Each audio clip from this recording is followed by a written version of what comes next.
All right, well, why don't we get started? You'd like a little cooperation from the left side of the room, please. Yeah, John, shut up. So the purpose of our gathering tonight is to talk about the Phillipston Community Preservation Committee, talk about who we are, the resources that we have, which are pretty considerable, actually, what we can do for the town, which we would very much like to do,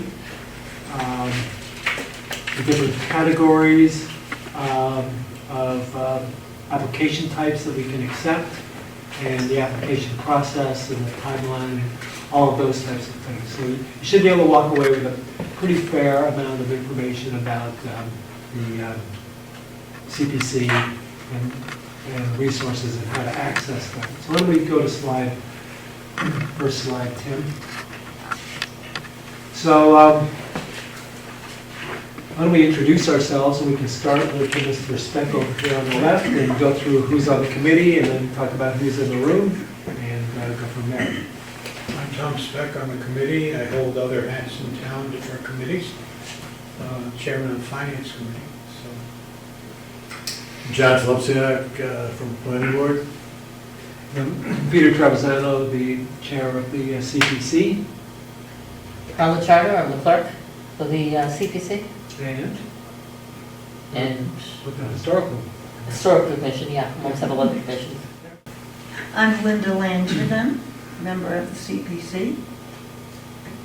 So one of the requirements, and Tim. I'm Tim Haley, and I represent the Conservation Commission, and Linda and Carla and Peter are all, no, Linda and Peter are just at-large members, not representing any particular board. Right. So under the framework of the CPC, we need to have representatives of the key committees in town, so that's why we have representatives from these committees, and we're very happy to have them. And next slide, why don't we see who's in the room? So I'm Gerhard Fandreyer, Select Board. Sylvie Haley, Chairman of the Board of Trustees at the library. I'm Carol Travazano. representing Narrow Lane, right? Yes. And I'm Elizabeth Bond, Okay. resident, representing Phillipston. Okay, great. Chuck Colbenson, I'm on the Cable Advisory Committee and a resident. Okay, great. So we'll go to the next slide.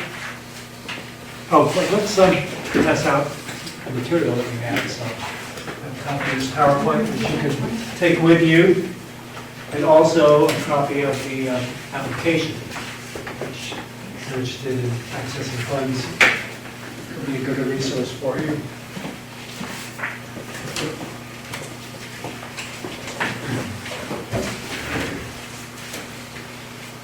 So back in the year 2000, the state passed a law enabling towns to have community preservation committees. So for the past 24 years or so, CPCs have been existing around the state of Massachusetts. Some towns have them, some towns don't. You have to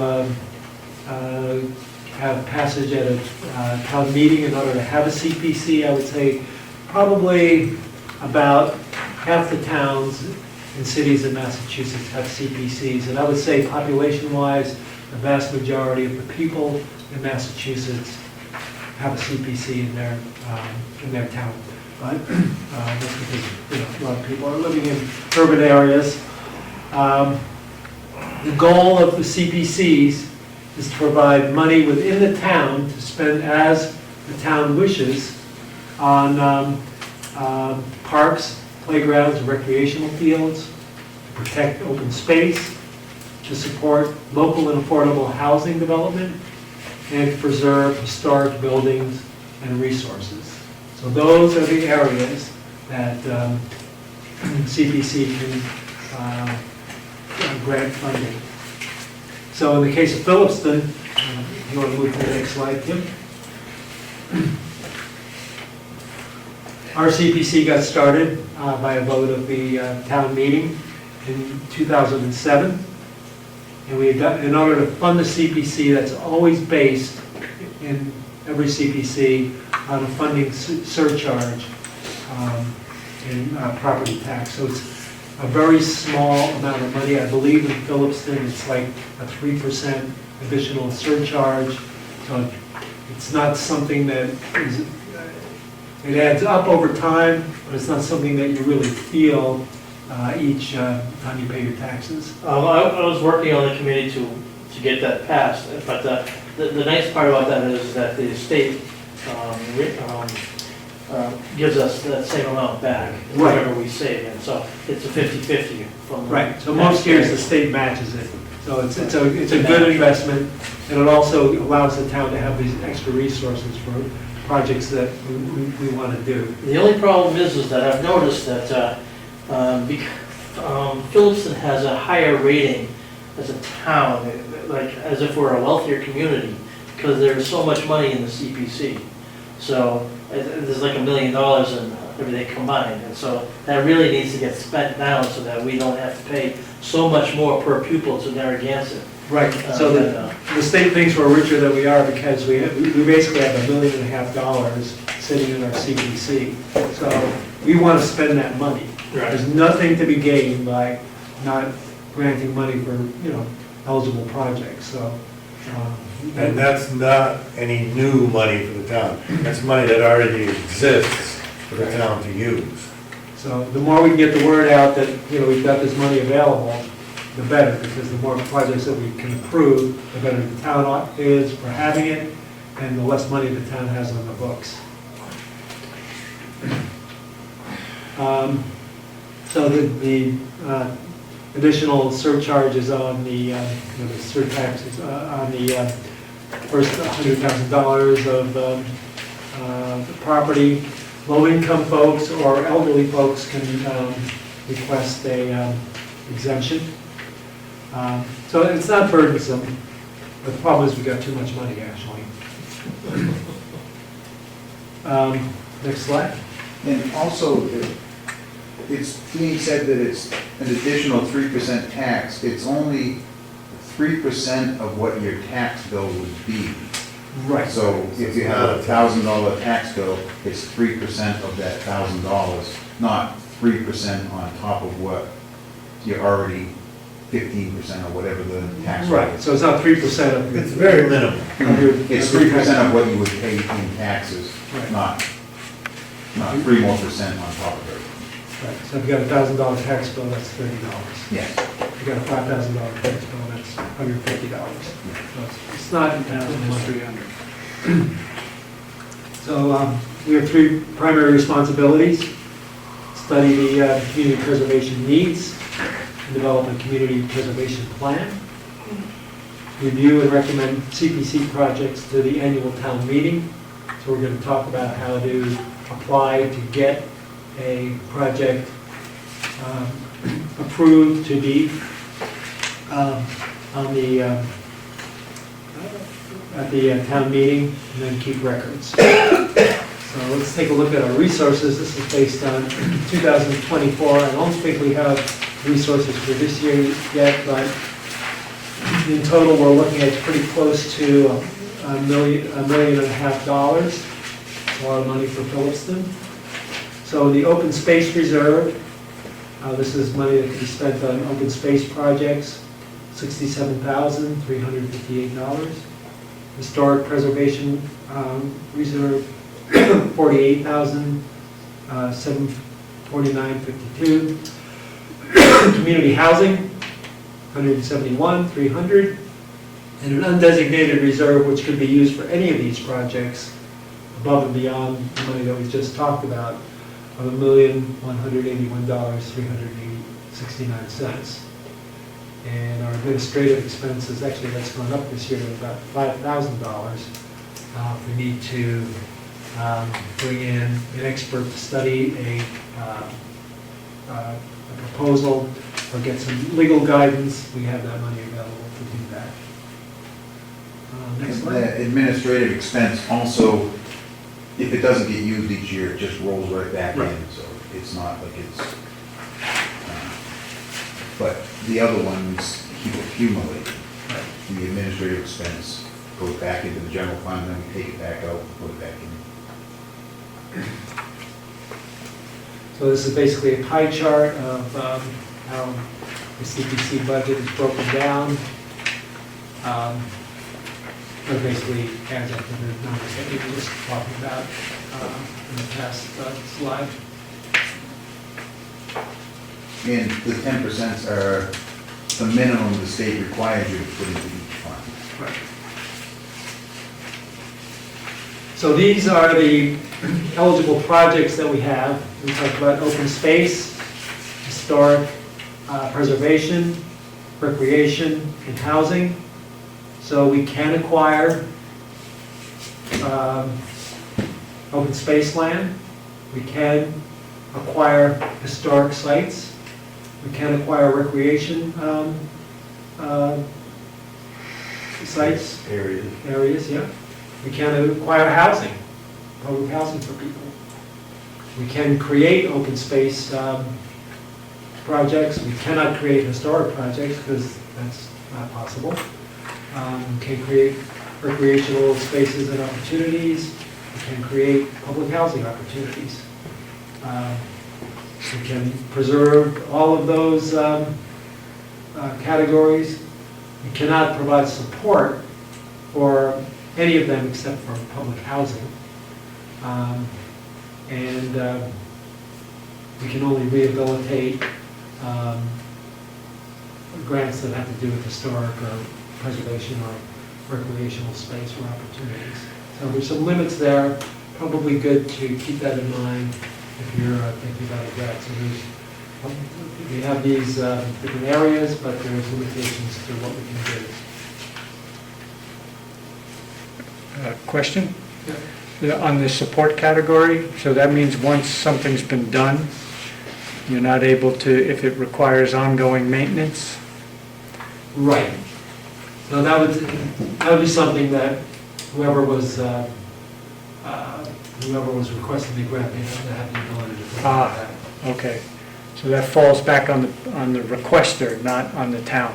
Right, so if a certain entity wanted to do something, we could, in most cases, provide funding in order to build it or make it happen, but in order to maintain it, that would be something that we couldn't do. Thank you.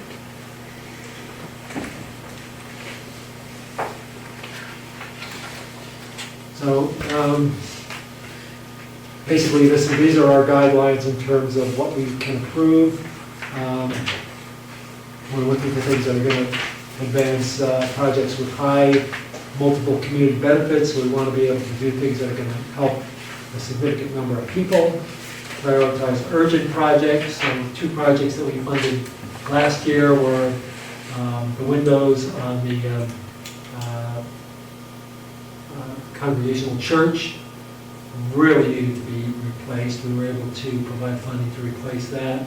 Sylvia can tell you about the floor in the library, which for years has been an issue. We were able to provide funding in order to help stabilize the floor. So those are pretty urgent issues. We love to be able to partner with organizations to help leverage funding. So we can provide funding for a portion of the project, and they're able to use that money to leverage funds to complete the project. That's awesome.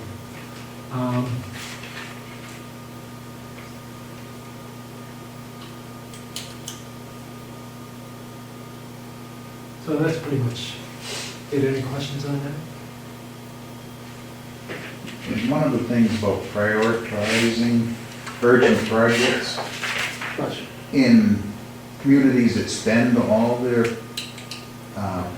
like Greenfield, we went to their presentation a couple of years ago, and they were spending everything that they get each year. They had 40-something projects that applied, and they weren't able to fund them all, so they went through and they prioritized. It'd be nice for us to have to say, okay, we have a handful of money, we have 2 handfuls of requests, and then have to say, you're next year, or something like that.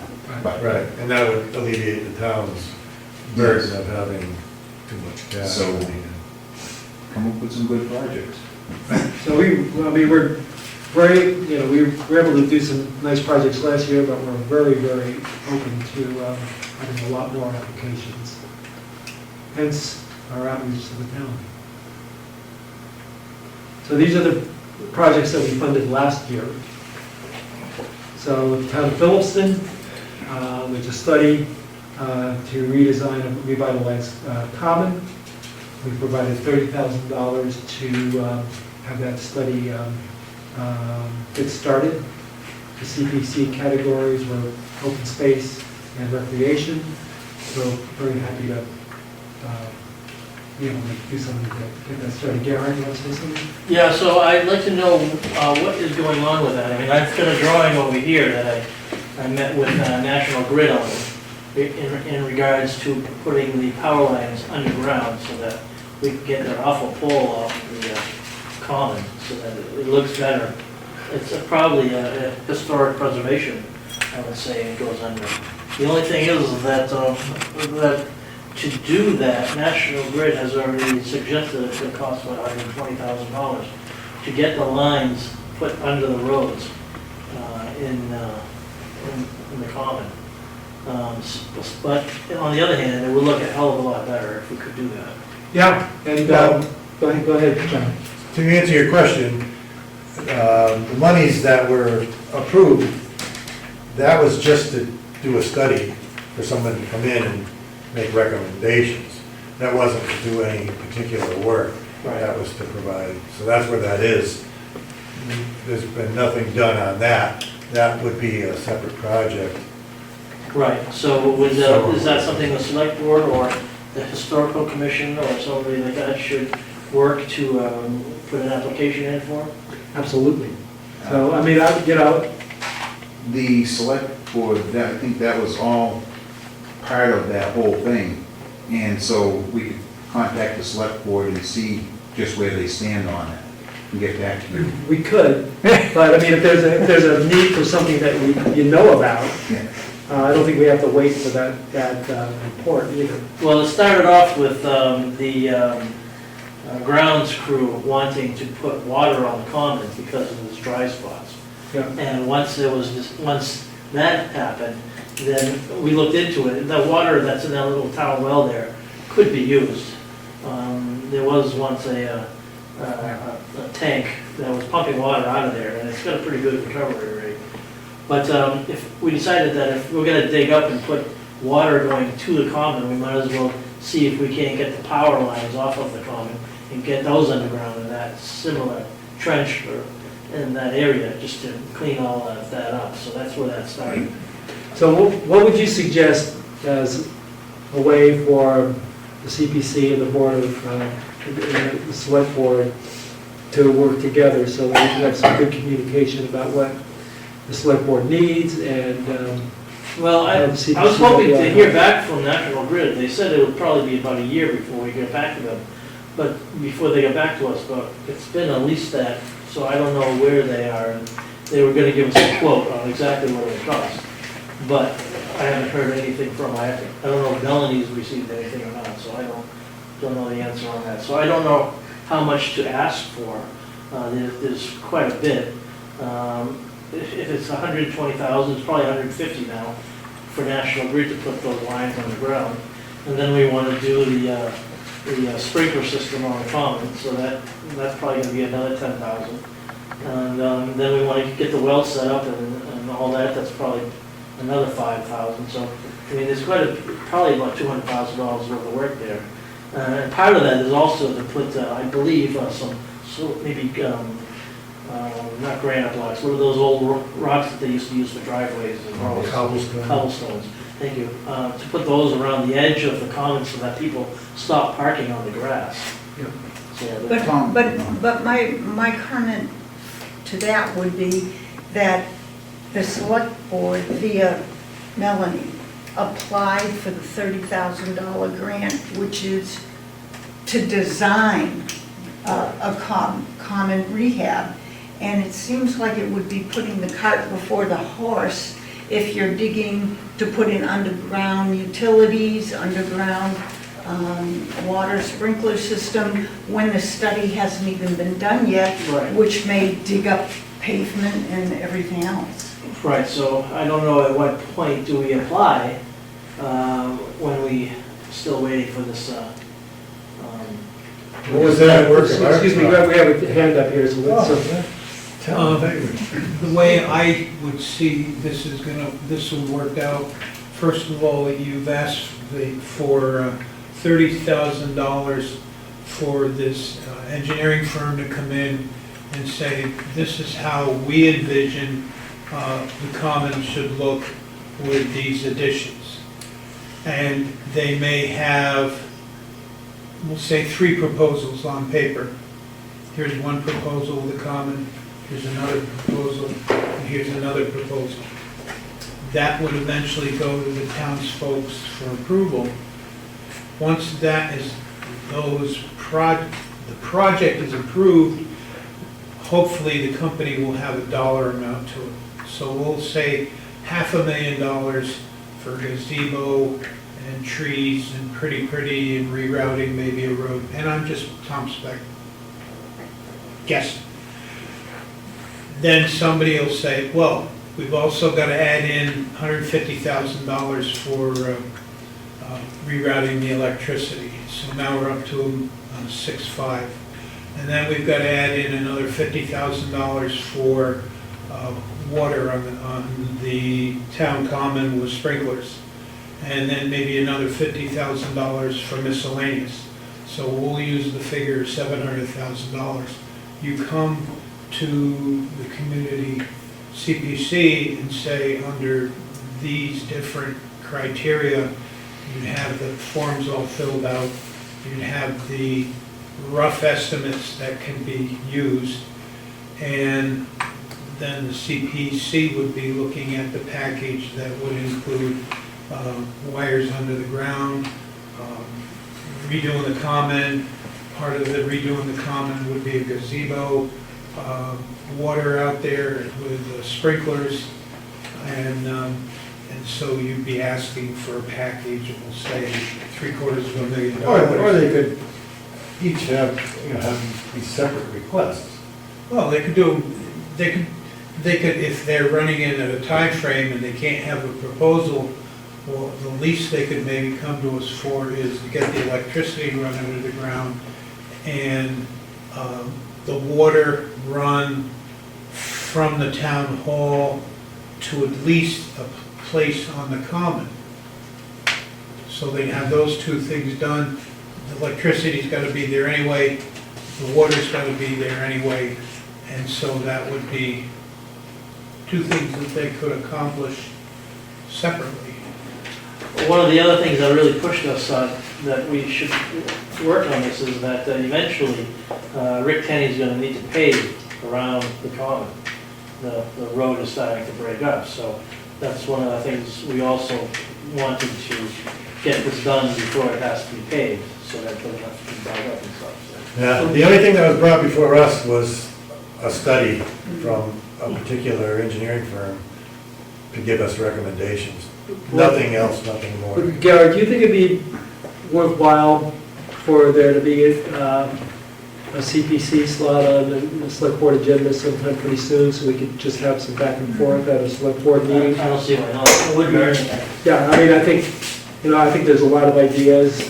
We could, just have that out there and get a little conversation out in the open about what, the select board's thinking about, and what, maybe have us share about what we think we can do, because it's to everybody's advantage if we can get some of this money moving. Right, yeah. Yeah, and I think you're right. I think the CPC or GARE, either venue, should ask to have a joint meeting on one of the selectmen's night, an official CPC meeting, and like the finance committee does and some of the other committees do, and have an official meeting with the selectmen and discuss some of these things, and maybe help them move in a certain direction. I have to disagree with that. I think that it's up to people to bring us requests. We can't go and plan all these things, because then how can we approve them? Or how can we recommend them?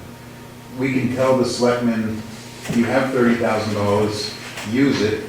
we can tell the selectmen, listen to what you spent your $30,000 on and come back to us and ask us for these things. But we can't say, put a gazebo, put a water, Right. put That's this, true. because now we would have to say, wow, that's a great idea, we told them to do that. But Yeah. no, I don't, that's not what I'm Yeah. suggesting. But we just tell them to get going, do what they want. I'm interested in hearing what they're interested in. I'm Yeah. interested in having them Yeah. know what our process is, but it's not our place to be Yeah, telling people we what. can't plan things for people. We can't say this is what we think you should do. Right, yeah. Next slide. Okay. So, Wilson Congregational Church, we're to provide funding for the windows on the east side of the church. Hopefully there'll be another request from the church this year. Church was able to match that to the tune of $20,000. So we were able to make an important contribution to preserving the church, which is a vital historical building in town. Phillipston Public Library, we provided $47,900 for stabilization of the sinking floor. How's that going, Sylvia? Can you share anything on that? Yeah, the engineering company came out and they were not able to have access to that section, so they had to come back. They came in August, and I reached out to the selectman's office today, and they're drafting right now the recommendations, and so hopefully we'll get a report soon, so we can get this project going. I can tell you that the guy from Time Bond came out a second time free of charge to look under there. And I picked up the opening in the floor and helped him out because I was the one who originally cut it back in 2007, 2008 or something like that with Jeff Newton.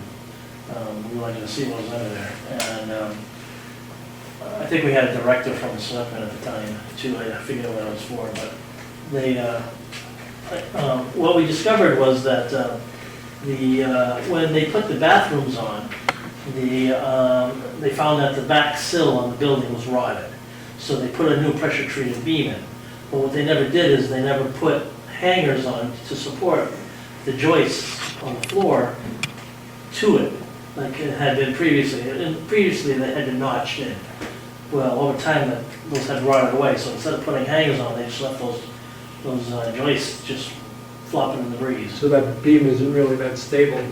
Well, what the problem is that the foundation underneath that part of the sill is sinking slowly, and that's why it's going downhill there. So that needs to be addressed. Okay.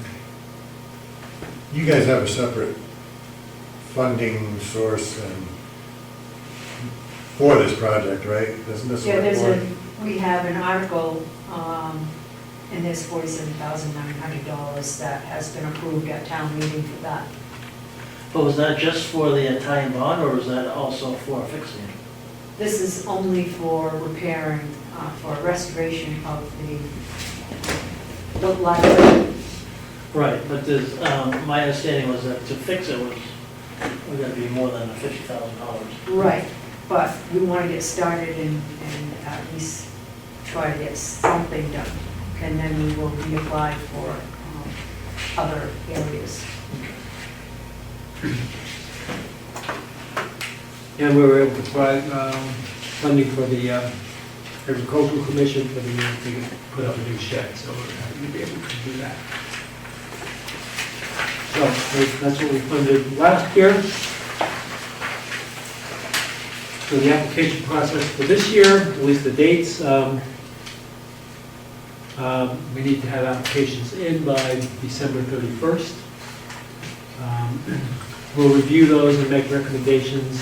Everything has to be passed. We can approve a application, but unless it's approved at the annual town meeting, then it doesn't really count. So we would make recommendations for project funding first, and in May of 2025, I'll make that correction. It'll go to town meeting, and hopefully we get those projects approved. So I do want to move on to the application, so if we can bring that up. Oh, yeah, so any questions thus far? Have I confused everybody? Go through the application. Does everybody have an application?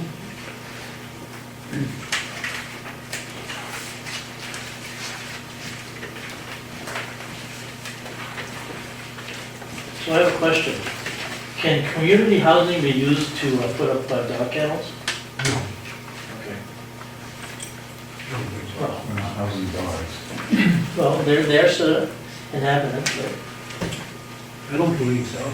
I'm trying to really open my mind to how we can do community housing in Homestead, and I'd love ideas about that. okay. I don't think we can do dog kennels. So I got a problem with dogs? Well, no,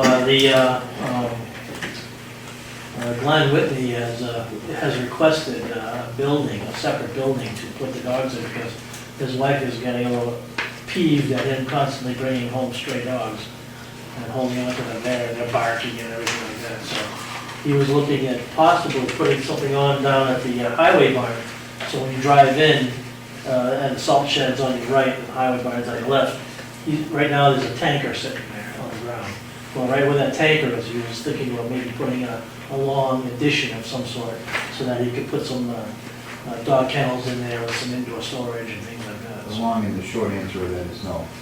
Right, I think that's a select board issue. Good thought, though.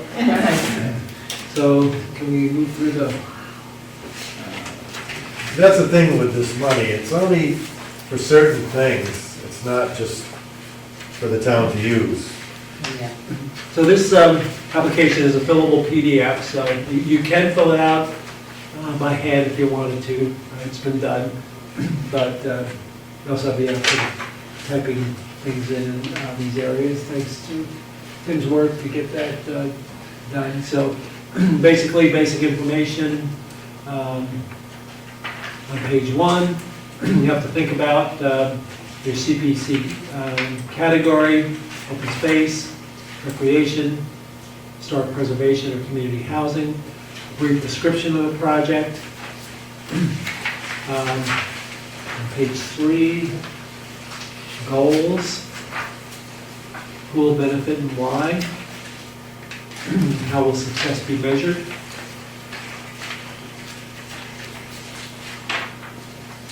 Moving to the next page.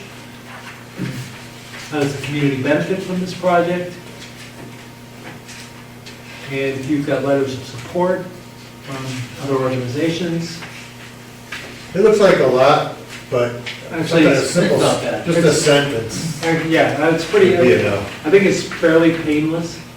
We've kind of made this as Phillipston friendly as we possibly can. So we want a budget. What's the project going to cost?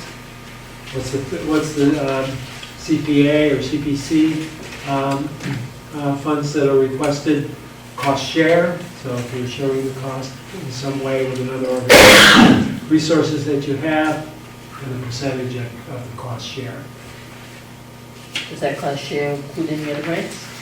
That they may have? Grants? Grants. Oh, grants, yes, absolutely. Or cash on hand from the organization, which are with, and that's helpful.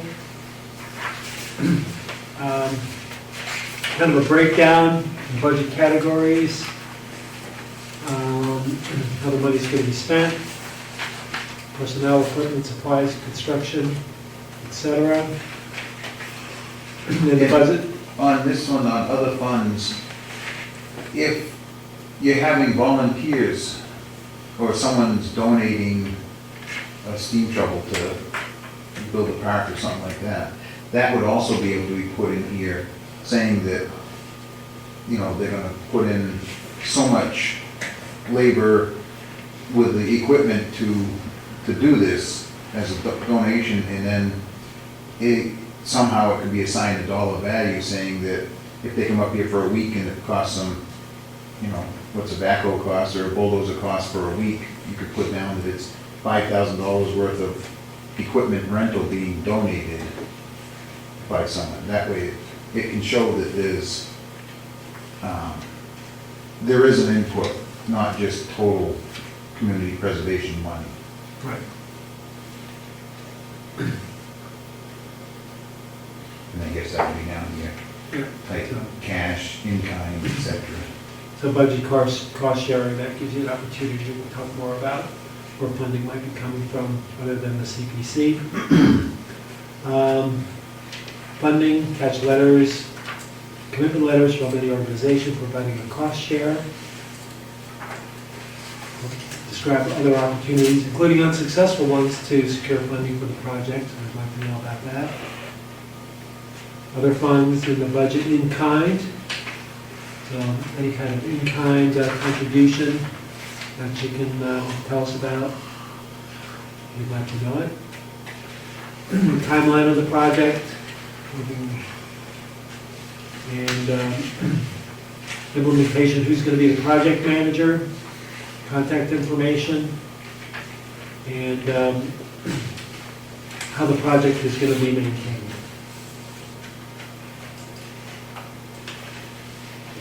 And so maintenance is something that happens over time. So if it's applicable, long-term maintenance, year 1, year 2, year 3, and so on. And then a signature page. That's basically it.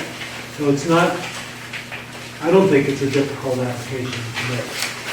So I would say if your project fits the 4 categories that we have, know that we've got money available, that we're anxious to make a contribution to the town, lower the town's bank account with the state, and move ahead in a positive way for the town of Phillipston. So that's kind of what we got to say. So, so any thoughts or questions before we wrap things up? What's the possibility of the town applying for help in regards to replacing the roof on this part of the building? On the school? Well, it's not you have to show that it's an historic building. I think that would help a lot. So, Yeah, see that, the only thing that really matters is, does it fit under one of these categories? so I think Because all that other stuff, you know, like who will benefit and how is success measured, you know, that's all so. nice information, but the main thing is, does it fit into one of these categories? We're held to that. That chart. Does it fit in that chart? Well, the thing is, I mean, the original school has been here for a long time. When was the original part of the school built? 1940s. 1940s, yeah, So, I mean, it's almost 100 years old. I would say it might be a bit of a stretch. We could look at it. I mean, I'd have to get some guidance really from the, there's a statewide CPC Right. coalition that we can get some information on. I think it'd be worth a discussion. I thought schools were excluded, but I'm not sure. Yeah. We'd have to look into that. I mean, my personal point of view is, you know, we want to be open-minded, we want to be flexible, we want to do things, we want to try to make things work. Right. I don't know. There's limitations, I get It it. seems like a bit of a stretch, but I would look into it. And it would only be able to be used on the original 4 classrooms, because that would be the historic part of it. Nothing else here is historic. So, We are. yes. Could, could it be used under community housing if we had things like senior centers here or vet agents or anything like that? Well, I mean, there's been some talk about possibly using this building as, for housing. I think I remember hearing something about that, so if that was linked into it, then that could And work. there's also been some talk about revitalizing the school, because Narragansett is full. Right. They're turning away school choice people It kids has because they, nothing that fits in Yeah. there, other than turning it But- into housing. Yeah, I mean, we'd have to, I mean, it's gotta fit those categories, that's, and right now, probably a stretch, but I'm not gonna stand here and tell you absolutely I not. figured I'd ask. Yeah, good question, I like your style.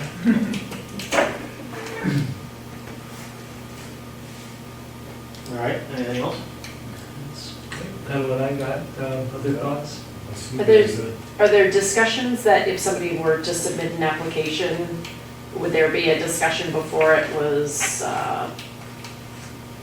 the final submission? Do you know By what I all mean? means. Yeah, Just do it? We meet on a regular basis, so if someone had an idea, they could get an application and they could fill out part of it, and then come to our meeting and ask questions, you know, Yeah. is this viable, you know, what should I do to make it?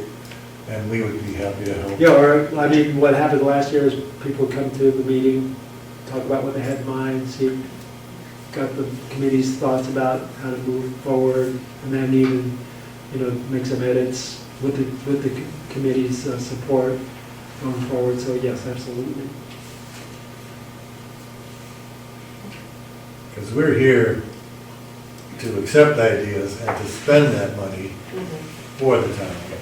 So we'll help with any ideas. I don't think school's falling down. Yeah. Any ideas except for Gerhardt's?